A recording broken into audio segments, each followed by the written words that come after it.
মাদ্রাসায় পড়ো? জি। আচ্ছা, হিন্দুরা পচা না ভালো? পচা। কিসের জন্য? মূর্তি পূজা করে। মূর্তি পূজা করলে কি হয়? হারাম। এটা হারাম। জি।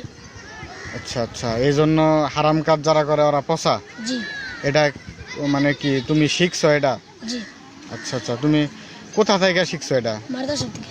মাদ্রাসা থেকে? মাদ্রাসার হুজুর বলছে যে মূর্তি পূজা যারা করে ওরা পচা এবং মূর্তি পূজা হারাম কাজ, জি। এটা মাদ্রাসা থেকে বলছে? ও আচ্ছা, এই জন্য তুমি হিন্দু করে পচা মনে করো? জি।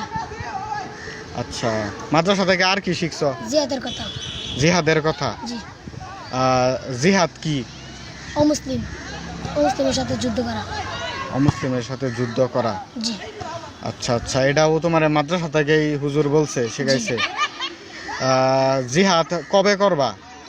ইমাম মেহেদী চলে আসছে। ইমাম মেহেদী চলে আসলে? জি।